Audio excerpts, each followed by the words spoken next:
ഫിലിമിലെ ഫോട്ടോഗ്രാഫിയുടെ കാലത്ത് നിന്ന് ഡിജിറ്റലിലേക്ക് വന്നിരിക്കുന്ന ഇപ്പോഴത്തെ ഏറ്റവും വലിയൊരു പ്രശ്നം എടുക്കുന്ന ഫോട്ടോകൾക്കൊരു കണക്കുമില്ല എന്നുള്ളതാണ്. അങ്ങ് എടുക്കുകയാണ്. ക്ലോസപ്പൊക്കെ ഒരു 200-300 ക്ലോസപ്പുകളാണ്. കപ്പിളും അങ്ങനെ തന്നെ.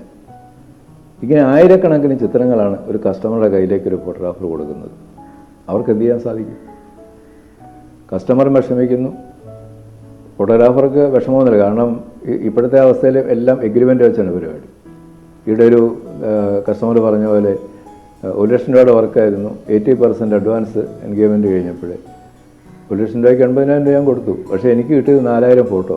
ഈ 4000 ഫോട്ടോ ഞാൻ എങ്ങനെ അതിനകത്തുനിന്ന് സെലക്ട് ചെയ്ത് എനിക്ക് ആവശ്യമുള്ളത് എടുക്കുമെന്ന് എനിക്ക് തന്നെ അറിയില്ല.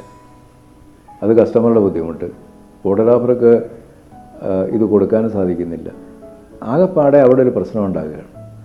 ഇതൊക്കെ ഒഴിവാക്കാൻ കൃത്യമായിട്ടും നമുക്ക് ആവശ്യമുള്ള ചിത്രങ്ങൾ എടുക്കുക, കസ്റ്റമർക്ക് ആവശ്യമുള്ള ചിത്രങ്ങൾ കൊടുക്കുക, അവരെ ബുദ്ധിമുട്ടിക്കാതിരിക്കുക. കസ്റ്റമറെ ബുദ്ധിമുട്ടിച്ച് കഴിഞ്ഞാൽ തീർച്ചയായിട്ടും പ്രൊഫഷണൽ ഫോട്ടോഗ്രാഫി അത് ബാധിച്ചിരിക്കും. കസ്റ്റമർ ബുദ്ധിമുട്ടുന്നുവെങ്കിൽ പ്രൊഫഷണൽ ഫോട്ടോഗ്രാഫർ അവർ വേണ്ടാന്ന് വെക്കും. അവർക്ക് അത്യാവശ്യമുള്ള കാര്യങ്ങൾ അവർ മൊബൈലിൽ എടുക്കുന്ന സിസ്റ്റത്തിലേക്ക് ഈ നാട് മാറിപ്പോകും.